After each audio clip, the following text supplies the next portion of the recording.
Hey, good morning, everybody. I'm Larry Jacobs. This is Pre-K-12 Education Talk Radio, and it is August 16th, 2023. And thank you so much for being here with me today. Some of you may have noticed that we were not on the air the last 10 days. Last week we were on vacations. That was expected, but the last 2 days, today's Wednesday, the 16th, Monday and Tuesday, there were problems at the platform we use, and it took them 2 days to fix it. We couldn't get shows started. They would not connect with the phone lines. So I apologize for that. Not that it's my fault, okay? We have rescheduled all those shows, so don't worry, everybody. An ASSP, an architecture firm, Discovery Ed, all will be with us over the next couple of weeks, okay? But I just wanted you to know that we're back here, and it's a pleasure today to come back to you after such a long period of time and have my good buddy Lisa Schmucky here. Lisa is, of course, the founder and president of edweb.net, that great professional learning community. We're going to talk about that in detail and how they're reinventing professional learning. She has brought with her today Larry Coco, who is their new, if I might add, Larry. Okay, so it's two Larrys and a Lisa today. Okay, Larry, and Lisa. Okay, he's the senior professional learning consultant over at EdWeb. We're going to have a nice conversation, meet Larry, introduce him to all of you, and then talk with both Lisa and Larry about everything that's going on over at EdWeb and how you as a teacher, let me say it this way, and your school district.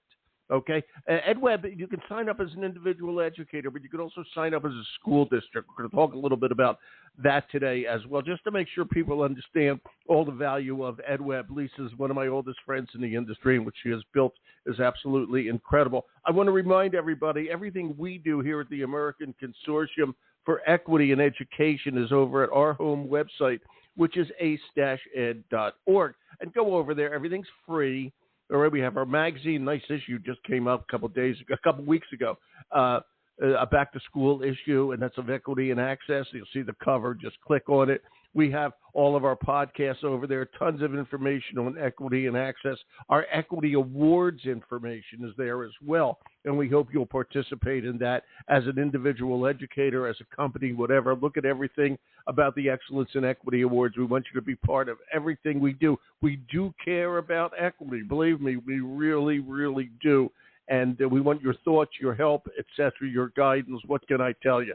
All right, everything's at ace-ed.org. And without further ado, one of the L's in today's LLL show, all right, the three L's, Lisa and two Larry, the rose amongst the thorns, the one, the only, Lisa Schmuck. Hi, Lisa. Good morning, Larry. We haven't talked all summer. I'm so glad. I know, it's ridiculous. To catch up. Yeah, and we're going to be promoting your new issue of the American Consortium Equity and Access in our newsletter that's going out on Friday. So and I think we want to give a special highlight for those Equity Awards. Yeah, we're really proud of that. And, yeah, it's great. By the way, thank you for those kind words. And Lisa does help us, sir. EdWeb, I should say, EdWeb.net, okay, with Lisa, of course, as president, really does push out our magazine every month. So if you're part of EdWeb, you'll be able to get a link to Equity and Access Journal. Yeah, it's pretty cool. Yeah. Good stuff. And let me say hello to Mr. Coco there. Yeah. Well, hello, Larry. Yes, absolutely. Oh. Great. And we've been working with Larry Coco for a long time, too. It's going to be one of those shows, Larry, and Lisa. Okay, good morning, Larry. Right. Yeah, good morning. I'm really happy to be on, and I'm really enjoying the show so far, Larry. You're going to enjoy I love the way you run more. things. I mean, way back in my media career, I was in radio for a little while myself on a college station, so I appreciate the way you're running things. And I wanted to just mention that as far as equity in education goes, every state in the country is now in the process of doing their digital equity plans for the Infrastructure Act. Yeah. And, I'm part of the working group for the state of New Jersey, and I don't know if your organization is promoting that, but your listeners should definitely be watching in every state for the release of their digital equity plans. There'll be a 30-day comment period that everyone can comment on the digital equity plans, and I think that's a great opportunity for you and your listeners to chime in and make sure that they're heard. Thank you for making that clear. I do appreciate it. What's your long background, if I may? I don't know you that well, Larry. What's your long Larry? Speaking to Larry, it's funny when I use that name. Okay, a noble name, I might add. Incredibly noble. I mean, indeed, it is. I believe it means brave, courageous, and well built in Latin, if I'm not mistaken. It comes from that. Oh, I love that. Yeah, I don't know if you can look that up if you want to. Okay, but other Larry. Okay, that's you. Other Larry. All right. What's your background? What are you doing all these 39 years you've been alive? What are you doing? Well, I actually met Lisa back in 2012 when I was the director of educational technology for the New Jersey Department of Education, and I've been an advisor for EdWeb since then, and beyond that, I was a PBS television producer, independent photographer, independent video producer. And, now I'm the senior professional learning consultant for EdWeb. And I'm just really excited having watched the program grow. And Lisa and her team are so wonderful. Yes, I agree. They're probably the most committed company that I've ever had the pleasure to be involved with in making sure that the needs of the educators are met and students in this country and internationally, actually. And when I first met Lisa was at a State Educational Technology Directors Association conference back in 2012, and I believe you had about 20,000 users back then, Lisa, and now it's well over 1 million. Yeah. And with the new district membership offering. The new district membership offering is just such a timely offering that's why I wanted to bring it up. Yeah. Teachers. Yeah, that's why. That's so exactly why I brought it up. A lot of people. Yeah, a lot of people. You can talk about it right now. And by the way, everything at edweb.net is free for educators. I want to make that point. If that's a change or anything, Lisa will tell us in a minute. But I met Lisa back in 2011. It was EdWeb and what was then Just Education Talk Radio was just starting. And we met at an EdNet conference and fell in love at that particular time in our lives. Okay, we've been friends ever since. And watching edweb.net grow in impact, okay, and in membership and in impact, we say it that way, is incredible. And Lisa, you can talk about it any way you want, but I did want to mention about the district membership. I think that's really important to talk about. And I know there's a video over there on your website, okay, about how several. I guess Wayne Township several. Schools. When you say Wayne schools, where's Wayne? Wayne, Princeton, New Jersey as well. We're documenting how, it's really interesting because, I've known you, both of you, Larry, both since almost the very, very beginning. And what I was thinking about, this is actually our 15th anniversary this year. And wow. What I was thinking about is I was reading the headline for this show again, Larry, which is Reinventing Professional Learning to Provide More Choice, Flexibility, and Work-Life Balance. And we've been doing that for all these years. But I think what's changed, and it's been free. We've been doing all these years, and it's been free. Now, as the district said to us that we're free and relatively free. So, because is that like being a little pregnant? What is relatively free like being a little pregnant? Yes, okay, right. Got it. All right, yeah. But the thing that happened during the pandemic when everybody had to be remote is that the administrators have now realized that for the programs that they're managing in their districts, right, where they have PD days and requirements and all of that, that EdWeb is a really great hybrid opportunity for them to incorporate so that their programs are reinvented and have more choice and flexibility. Because we've always provided that for the individual educated teachers and also for all staff, Larry, right? So there's so much attention being put on the needs of paraprofessionals and aides and the staffing issues. So many new, inexperienced administrators and teachers coming into the system. So I don't think I ever anticipated that the need for professional learning just in time, we were talking about that yesterday, is so more critical than ever. It really and truly is. Everything you do is, go ahead, Larry, please continue. Larry, when you look at what's happened, other Larry here, when you look at what's happened since the pandemic, it's really like the movie Everything Everywhere All at Once. Educators are getting hit left and right. We had the pandemic, right? Earlier this summer, we had the school closures in the Northeast from smoke coming down from the wildfires in Canada. Right. That's right. I think what the pandemic proved us. Hawaii. Now there's Hawaii. Horrible. We have to be horrible resilient. with Hawaii. Yeah. Yeah. I mean, education is so important to a democracy. It's what makes sure that we have an informed citizenry. And we as educators have an ultimate responsibility to make sure that our students are learning in the best possible manner no matter what. And what the pandemic taught us is that, in-person is great, but you need a combination of hybrid as well, hybrid professional development as well as hybrid learning, so that you can pivot on a dime and be resilient and be flexible so that you can meet whatever challenge comes our way.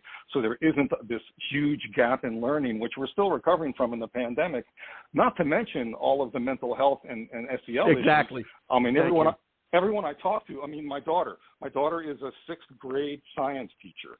And she's telling me, Dad, I can't believe it. These kids are 2 to 3 years behind in their social development. I'm dealing with behavioral issues that I never would have imagined, at this grade level. And I hear this from every educator I talk to, every article I read.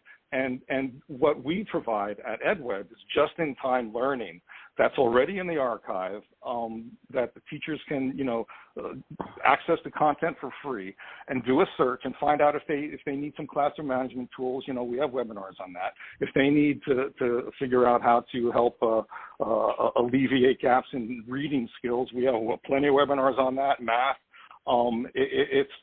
They don't have to wait for an in-person training 3 months down the road. They can immediately meet their needs in the classroom just in time. Right, and the other thing about that, and I have nothing against on-site training. I have nothing against that at all. Okay, but one of the challenges is it has to be timed properly with the speaker, and B, and I always noticed this when I was an educator, that you'd come in, you'd be enthused by listening to the given person, and then they would leave, and over the weekend again, like human nature, unenthused or a little bit less enthused. All right. And what's important about what you guys do at EdWeb is that it's available. Okay. It's available, if I may, at least as needed. Okay. And that's key. That's key these days, because this is what we're used to. We talk about reinventing professional learning. We're used to streaming. Okay, a movie. If I want to see a movie that I missed the scene, I can stop it, or I can go back to it the next day, or whatever the case may be. And this is America now. This is the social compact these days. Okay, and you provide that. Yeah, go ahead. Yeah, and I want to be sure that we give credit to our partners and sponsors, because Larry, you work with many of the same organizations, and absolutely. One of the things we're recognized for now is the breadth of content. We have like 3,000 programs on video, 350 on podcasts, 400 new ones that are live with a chat every year. And that is all thanks to our partners and sponsors who host them and help us recruit these amazing educators who present.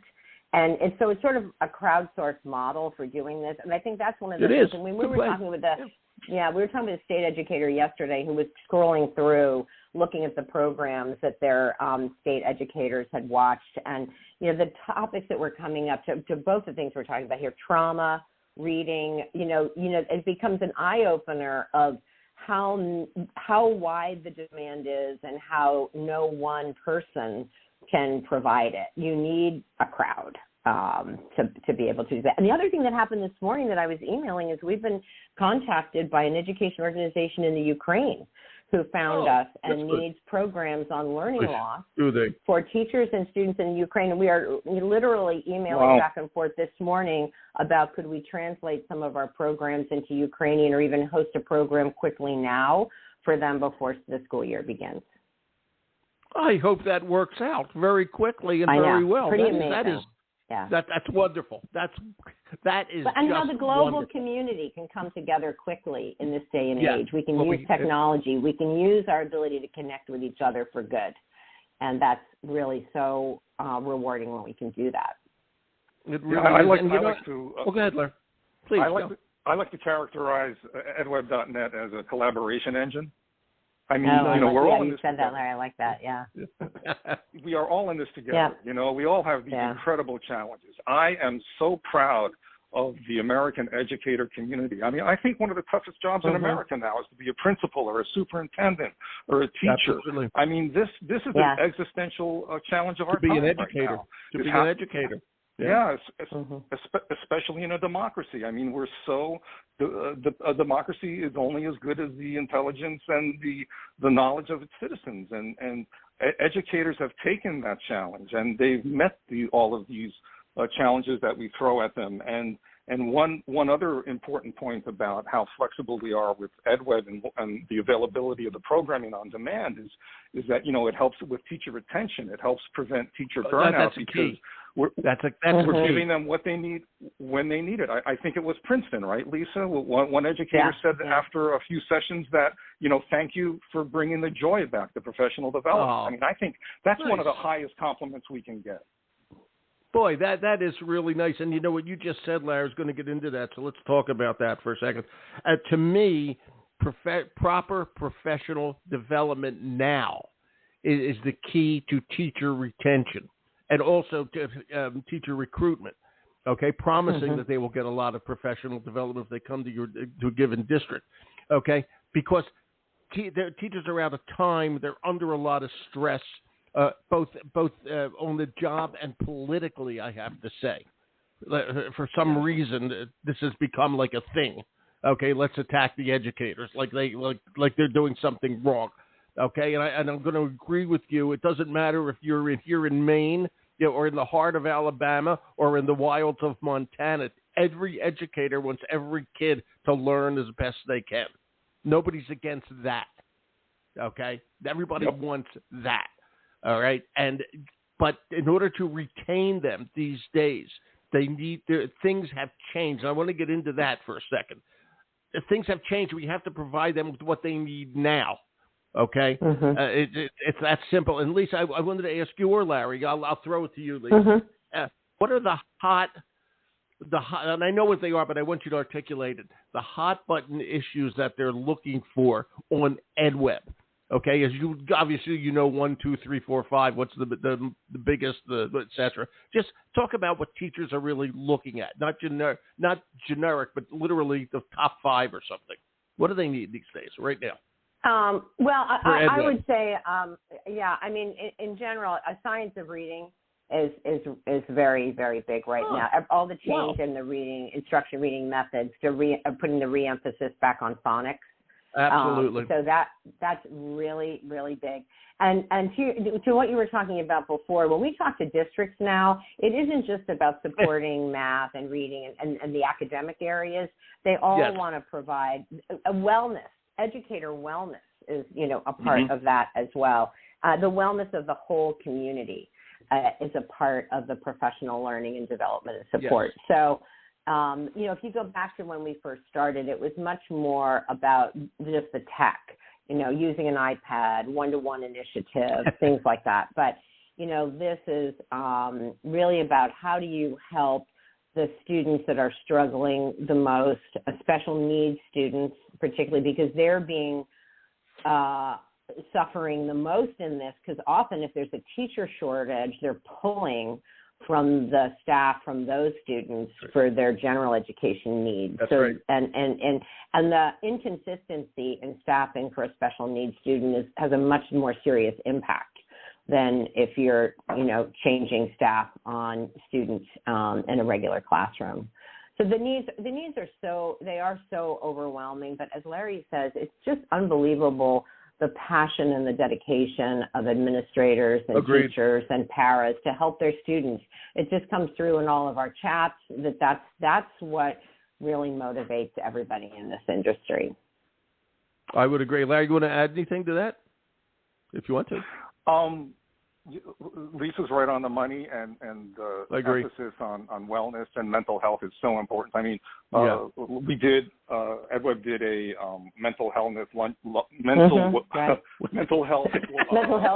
and learn week. I'm sorry. No, it's fine. But, it's fine. Mistakes, verbal mistakes are welcome. Mental health because they make us laugh. They're good. Do it again. Yeah. We did a whole week of Lunch and Learn series, and that was very well attended, right, Lisa? Yes, I'm sure. Oh, it was incredibly well attended and valued. Yeah.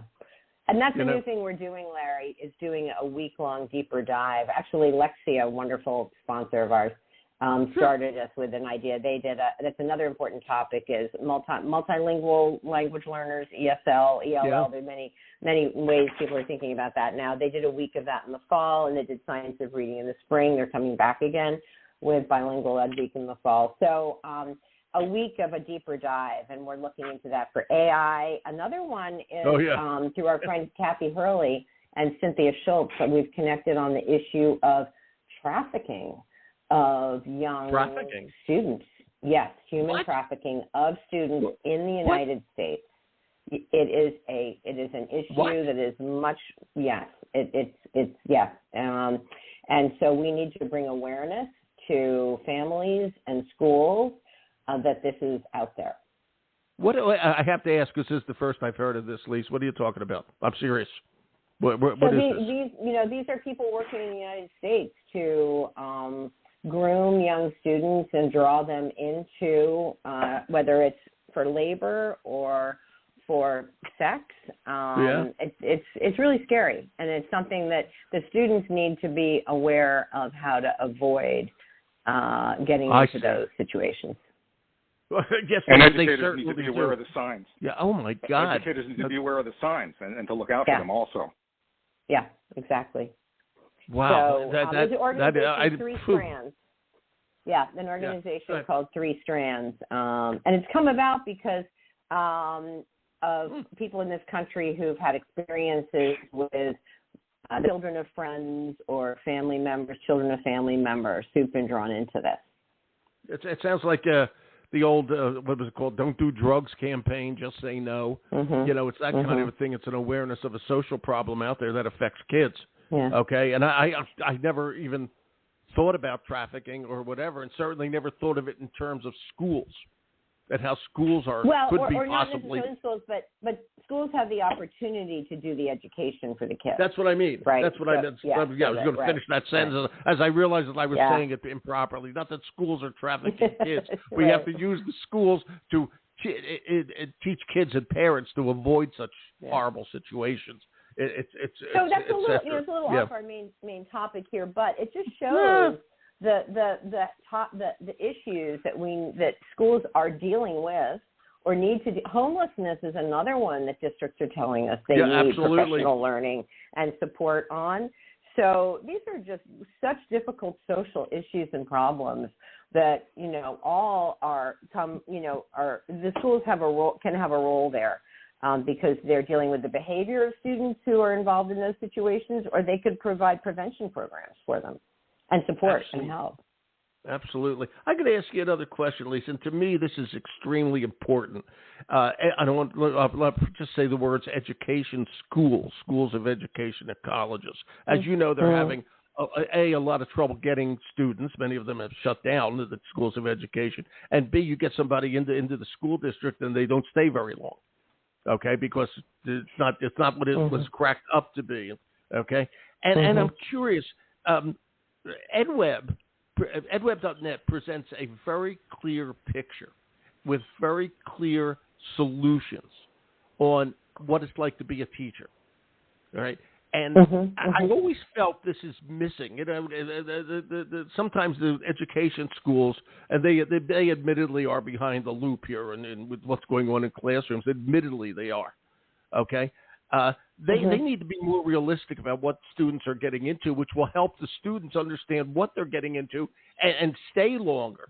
As a teacher, if you're surprised with this, and I'm curious if you, and I'll ask Lisa, but Larry's certainly welcome to answer. If you're working with the education schools, because I think what you do, I think what I do is important, but I think what you do is very important too.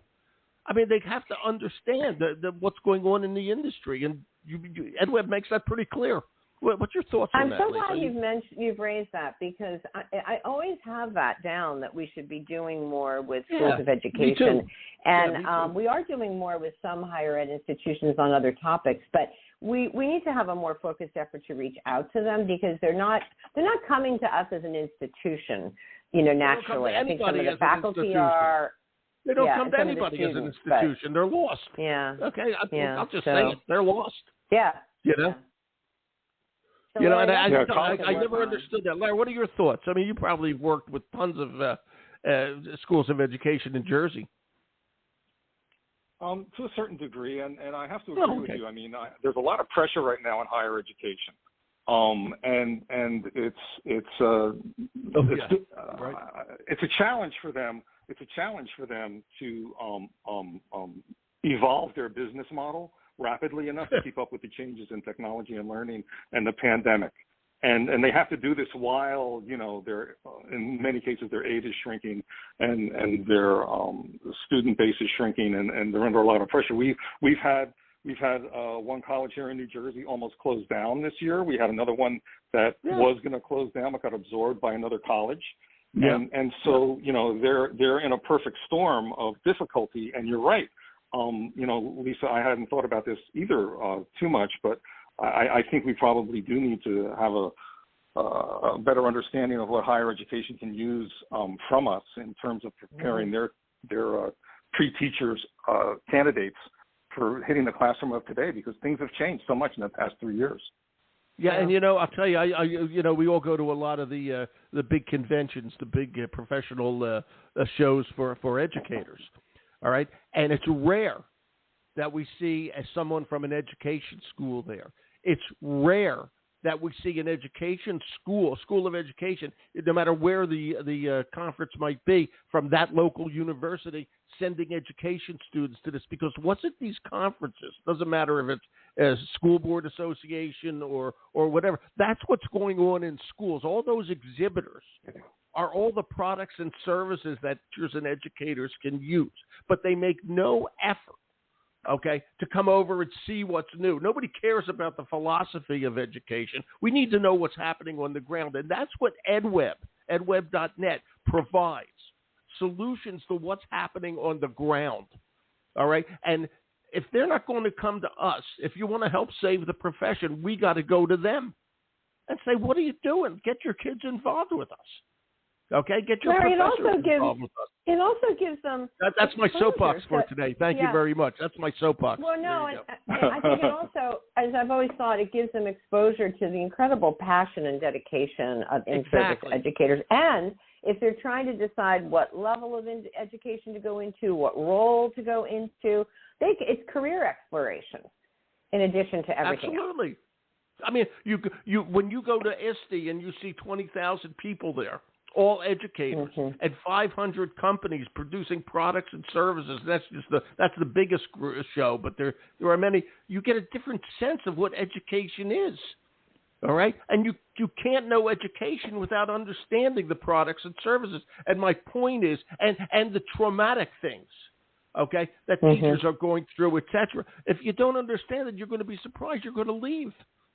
All right, you're not going to be happy in your job, and I'm just ranting here, but I really think that the education schools, I'm blaming them. They are responsible. They need to get involved with the industry and with the school districts beyond just sending a student teacher there. Okay, they got to understand this marketplace, and I'll leave that one to you. Now my liver feels better. My agita is. Well, I'm glad you raised that. My gallbladder is calmed down. You know, Lisa, in this day, and I know edweb.net is doing very, very well. Okay, it should be. I hope it is. Okay, but you know, our focus is impact. Well, it is. And what do you? Are there still barriers to what you do here? Because you can reach every teacher in the nation, as I said about Ukraine, everywhere all over the world, globally. I'm trying to think of a good way to say this. Are there any barriers out there? Because we got to get effective professional learning. The word. The barrier is the word that comes up in every word cloud that we do about anything that we do, and that is time. And that applies to everybody. That applies to everybody. So, you know, I mean, implementing, considering a program takes time. Implementing a program takes time. Finding the time to do the program takes time.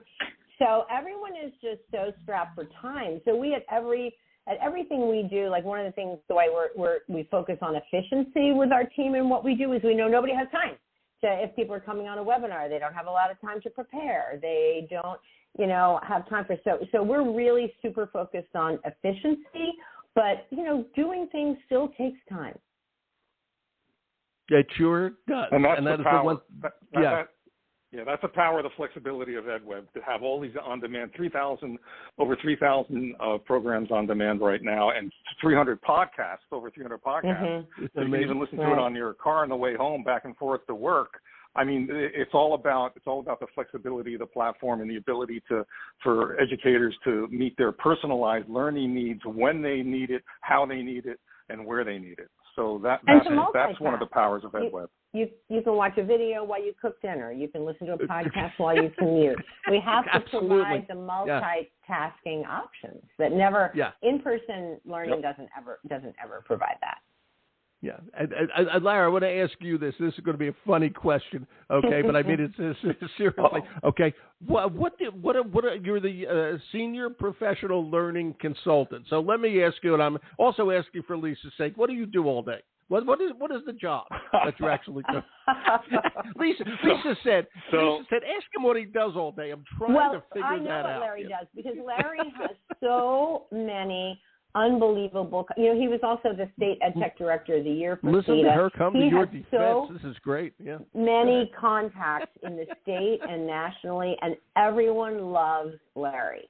He's a great guy. And he's connecting with all Larrys. Friends he fits in with the Larrys. Contacts and colleagues, and being such an incredible advocate for us, and we're having great meetings with folks.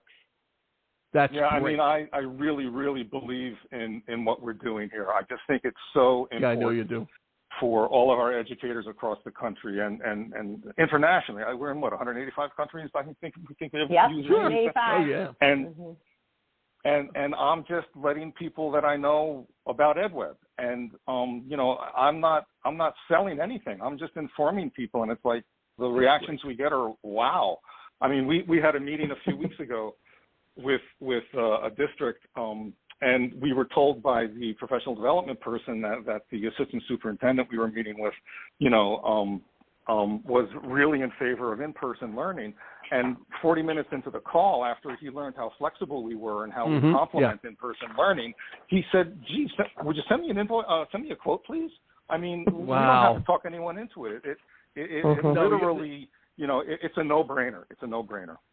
It is a no-brainer, but you just said it there. Some people can be old school. Okay, that's cool. That's fine. There's nothing wrong with old school. But he only believes in in-person professional learning. Since the pandemic, especially, things have changed. All right, the time is going. Teachers are fewer. The challenges are even more than ever. Okay, and to wait and nothing wrong with in-person professional training, but you have to wait for that person's schedule to come. You've got to let them be there. You got to make sure the teachers are in a good mood. But when you can do it whenever you need it, it's a big difference between the two. You got a good new member of your team, Lise. I got to tell you. Larry and I knew each other for a long time, and it was a serendipitous stroke of just incredible luck that this all came together at the right time to do this now. Yep. And by the way, Lisa's company is based in magnificent Princeton, New Jersey, just in case people didn't pick up the New Jersey connection there. Where are you, Larry? Are you in Princeton, Larry? Where are you? No, I'm close to it. Where are you? Not that far away. Lisa and I have been having lunches every few months for the past 10 years. We live about 25 minutes apart. Which town are you in? Because I'm from Philly. That's why I'm asking. Oh, cool. Yeah. Where are you from? I'm in Hopewell, New Jersey. Oh, okay.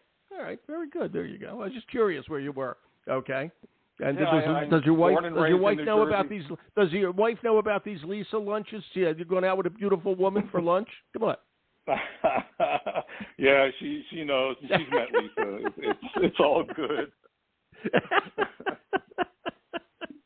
This is great, man. You guys are a team. I'm telling you, you're doing beautiful work together. Okay. Thank you, Lise, for being here today. I appreciate it. I love you dearly.